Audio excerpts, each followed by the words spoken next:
दोस्तों, आज का विषय बेहद गंभीर है। यह सिर्फ राजनीति का मुद्दा नहीं है, बल्कि यह हमारी सुरक्षा, हमारी संस्कृति, हमारे धर्म और आने वाली पीढ़ियों से जुड़ा हुआ सवाल है। भारत हमेशा से सहनशीलता और अतिथि देवो भव की भूमि रहा है, लेकिन जब इस सहनशीलता का गलत फायदा उठाया जाए, जब हमारी जमीन पर ऐसे लोग कब्जा जमाने लगें जिनका यहाँ से कोई रिश्ता ही नहीं है, तब यह हमारी राष्ट्र की सुरक्षा और अस्तित्व का बड़ा संकट बन जाता है। आज हम बात करेंगे अवैध घुसपैठियों की, यानी वो लोग जो बिना कानूनी इजाजत के, बिना पासपोर्ट वीजा के चोरी छिपे भारत की सीमा में घुस आते हैं और यहाँ बस जाते हैं। सबसे पहले बात करते हैं रोहिंग्याओं की। ये लोग म्यांमार या वर्मा के रखाइन स्टेट से आते हैं। इनकी आबादी मुस्लिम है और म्यांमार की सरकार इन्हें अपना नागरिक नहीं मानती।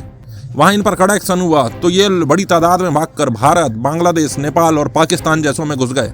भारत में इनकी संख्या लगातार बढ़ रही है। रिपोर्ट्स बताती है कि लाखों रोहिंग्या मुसलमान बिना पहचान के, बिना किसी वैध दस्तावेज के भारत में रह रहे हैं। दिल्ली, जम्मू, हैदराबाद, जयपुर, असम, पश्चिम बंगाल और उत्तर प्रदेश तक इनकी बस्तियां बन चुकी हैं। अब आप सोचिए, जिनका अपना देश इन्हें अपना नहीं मानता, वे भारत में किस हक से रह रहे हैं। दूसरी बड़ी समस्या है बांग्लादेश से आने वाले अवैध लोग। भारत और बांग्लादेश की सीमा बहुत लंबी है, करीब 4096 किलोमीटर, जिसमें से बड़े हिस्से पर नदी, जंगल और गाँव हैं। यहाँ से आसानी से घुसपैठ की जाती है। शुरू में लोग मजदूरी करने या काम की तलाश में आते थे, लेकिन धीरे धीरे ये लोग यहीं बसते चले गए। आज हालात यह है कि पश्चिम बंगाल, असम, त्रिपुरा, मेघालय, बिहार, झारखंड और दिल्ली तक में इनकी बड़ी संख्या बस्तियों में रह रही है। आपने कई बार सुना होगा कि किसी गांव या कस्बे में अचानक जनसंख्या का संतुलन बदल गया। जहां पहले 80% हिंदू थे, वहां 40% भी नहीं बचे। ये बदलाव अचानक नहीं आता, बल्कि धीरे धीरे घुसपैठ से आता है। अब सवाल यह है कि ये लोग इतनी आसानी से भारत में आते कैसे हैं। इसके कई कारण हैं। लंबी और खुली सीमा। भारत की सीमा पूरी तरह सील नहीं है। दलाल और नेटवर्क। कई लोग पैसे लेकर बांग्लादेश से भारत में इनको लाने का काम करते हैं। एनजीओ और राजनीतिक संरक्षण। कुछ तथाकथित मानवाधिकार संगठन और राजनीतिक पार्टियां भी इन्हें बचाव देती हैं ताकि इन्हें वोट बैंक की तरह इस्तेमाल किया जा सके। नकली कागजात। घुसपैठ के बाद ये लोग नकली आधार कार्ड, राशन कार्ड और वोटर आईडी तक बनवा लेते हैं। इन अवैध लोगों की वजह से भारत पर बहुत बड़ा बोझ पड़ रहा है। ये लोग सरकारी योजनाओं का फायदा उठाते हैं, राशन, बिजली, नौकरी तक में हिस्सा लेते हैं, लेकिन टैक्स नहीं देते, ना ही कानूनी नागरिक की तरह योगदान देते हैं। और तो और हिंदुओं के लिए खतरा भी बनकर खड़े होते हैं। सवाल उठता है, जब हमारे अपने गरीब नागरिकों को ठीक से सुविधा नहीं मिल पाती, तो फिर हम ऐसे बाहरी लोगों को क्यों पाल रहे हैं। दोस्तों, आंकड़े बताते हैं कि बड़ी संख्या में रोहिंग्या और बांग्लादेशी लोग अवैध गतिविधियों में शामिल पाए गए हैं। ड्रग्स की तस्करी, हथियारों की तस्करी, मानव तस्करी, आतंकवादी संगठनों से जुड़ाव। जम्मू से लेकर दिल्ली तक कई जगहों पर इनकी गिरफ्तारी हुई है। यानी ये सिर्फ शरणार्थी नहीं, बल्कि कई बार हमारे समाज और देश के लिए खतरनाक तत्व भी साबित हो रहे हैं। एक और बड़ी समस्या है जनसंख्या संतुलन का बिगड़ना। जब किसी इलाके में अचानक बाहर से आए लोग बस जाते हैं, तो वहाँ की संस्कृति बदलने लगती है। वहाँ के मंदिरों और त्योहारों पर दबाव बढ़ता है। स्थानीय लोग पलायन करने लगते हैं। धीरे धीरे पूरा क्षेत्र बदल जाता है। हमने असम, त्रिपुरा, बंगाल और दिल्ली जैसे राज्यों में यह बदलाव अपनी आंखों से देखा है। यहाँ एक बात साफ करनी जरूरी है, शरणार्थी वो होते हैं जिन्हें सरकार आधिकारिक तौर पर पनाह देती है, जैसे तिब्बती शरणार्थी। लेकिन घुसपैठिया वो है जो चोरी छिपे बिना अनुमति के देश में आते हैं और यहाँ बस जाते हैं। रोहिंग्या और बांग्लादेशी ज्यादातर इसी श्रेणी में आते हैं। दोस्तों, अगर यही हाल रहा तो भविष्य में ये लोग वोटर बन जाएंगे। फिर राजनीति इनके हिसाब से चलने लगेगी। भारत की जनसंख्या का संतुलन बदल जाएगा। हिंदुओं की संख्या कई इलाकों में अल्पसंख्यक हो जाएगी और फिर वही होगा जो कश्मीर में हुआ, जहां धीरे धीरे हिंदुओं का पलायन होता रहा। अवैध घुसपैठ सिर्फ एक इंसानियत या मानवता का मामला नहीं है, यह हमारी राष्ट्रीय सुरक्षा, अर्थव्यवस्था, संस्कृति और धार्मिक पहचान का बड़ा खतरा है। जिन्हें म्यांमार, बांग्लादेश जैसे देश अपनाने को तैयार नहीं, उन्हें भारत में जगह देना सीधा सीधा आत्मघाती कदम है। अब सवाल यह है कि आखिर इनके रहने से भारत को और खासकर हिंदुओं को क्या खतरा है। कई लोग कहते हैं, अरे ये तो बेचारे गरीब हैं, इन्हें रहने दो, ये क्या कर लेंगे। लेकिन सच्चाई यह है कि इनकी मौजूदगी किसी बम की तरह है, जो धीरे धीरे टाइमर पर टिक टिक कर रहा है और एक दिन बड़ा धमाका कर सकता है। भारत पहले से ही आतंकवाद से जूझ रहा है। अब अगर हमारे देश में ऐसे लाखों लोग आकर बस जाएं, जिनकी पहचान पक्की नहीं है, जिनके पास कोई डॉक्यूमेंट नहीं है और जिनका बैकग्राउंड हमें नहीं पता, तो सोचिए सुरक्षा पर कितना बड़ा संकट खड़ा होता है। खुफिया एजेंसियों की रिपोर्ट कहती है कि कई रोहिंग्या और बांग्लादेशी आतंकवादी संगठनों से जुड़े पाए गए हैं। इनका इस्तेमाल आतंकी संगठन आसानी से कर सकते हैं, क्योंकि ये गायब लोग होते हैं, यानी जिनका कोई आधिकारिक रिकॉर्ड ही नहीं है। कई बार देखा गया है कि सीमा से हथियार और नकली नोट इन्हीं नेटवर्क के जरिए भारत में पहुंच जाते हैं। इसका नतीजा यह होता है कि हमारे शहर, हमारे कस्बे, यहाँ तक कि हमारी राजधानी दिल्ली भी असुरक्षित हो जाती है। आपने खबरों में जरूर सुना होगा कि कई जगहों पर बड़ी बड़ी अवैध कॉलोनियां बन चुकी हैं। इनमें से ज्यादातर बांग्लादेशी और रोहिंग्या रहते हैं। समस्या क्या है? इन इलाकों में पुलिस की पकड़ कमजोर हो जाती है। यहाँ अपराध पनपता है, चोरी, डकैती, लूटपाट, ड्रग्स की बिक्री, देह व्यापार और मानव तस्करी तक। ये लोग स्थानीय पहचान छुपाकर अपराध करते हैं और फिर गुम हो जाते हैं। दिल्ली पुलिस की कई रिपोर्टों में साफ लिखा गया है कि अपराध के मामले में रोहिंग्या और बांग्लादेशियों की संलिप्तता बार बार सामने आई है। यानी ये लोग सिर्फ गरीब मजदूर नहीं है, बल्कि कई बार आपराधिक नेटवर्क का हिस्सा बन जाते हैं।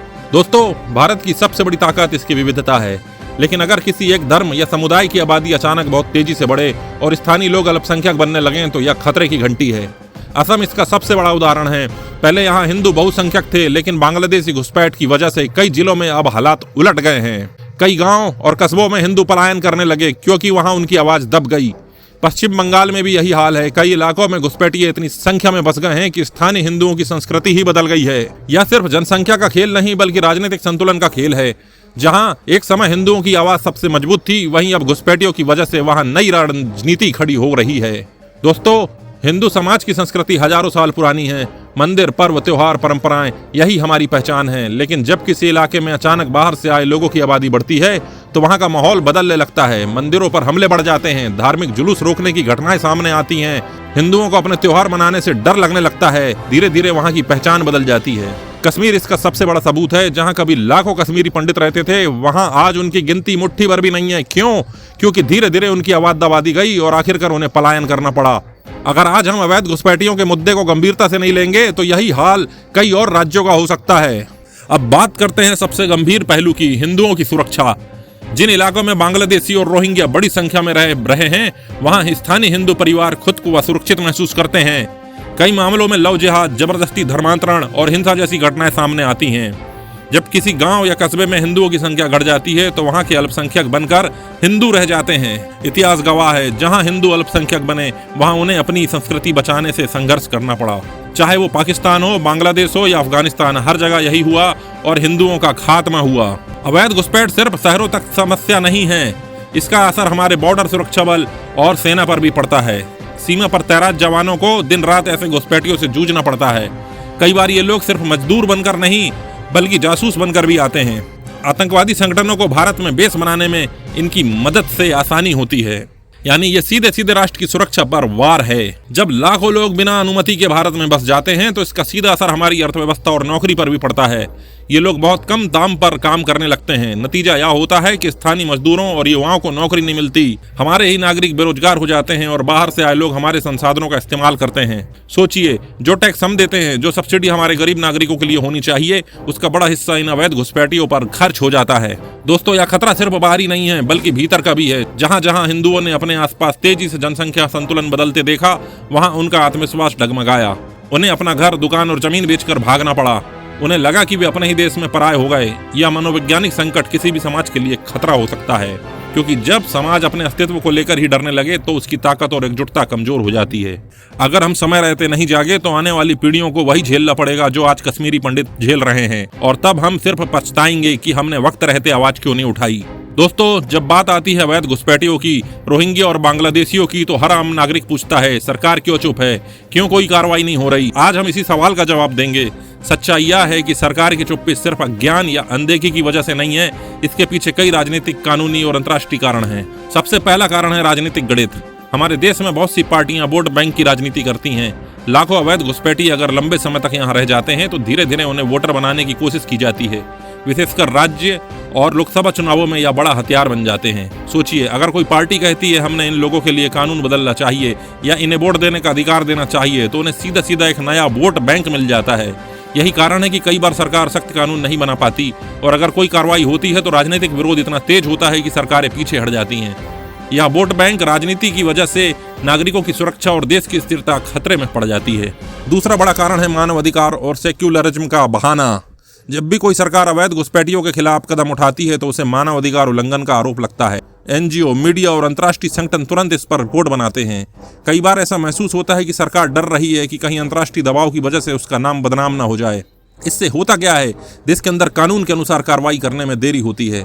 अवैध घुसपैठियों की संख्या बढ़ती है और जनता को लगता है कि सरकार उनकी सुरक्षा और भविष्य की चिंता नहीं कर रही। तीसरा कारण है विदेशी दबाव। रोहिंग्या और बांग्लादेशी मुद्दे पर United state, human rights watch जैसी संस्थाएं लगातार दबाव डालती हैं। वे भारत को कहते हैं, इन लोगों को बेघर मत करो, इन्हें शरण दो। अगर सरकार सख्त कदम उठाती है तो अंतर्राष्ट्रीय छवि पर असर पड़ता है। यह दबाव कभी कभी इतना ताकतवर बन जाता है कि सरकार अपने ही देश के नागरिकों की सुरक्षा को नजरअंदाज कर देती है। दोस्तों, कई लोग सोचते होंगे कि सरकार चाहती तो अवैध घुसपैठियों को निकाल सकती है, लेकिन असलियत यह है कि कानून और प्रशासन भी बहुत जटिल है। पहले तो पहचान करना बहुत मुश्किल है कि कौन शरणार्थी है और कौन अवैध घुसपैठिया है। इसके लिए लंबी जांच, कोर्ट की मंजूरी और कई स्तर पर मंजूरी चाहिए।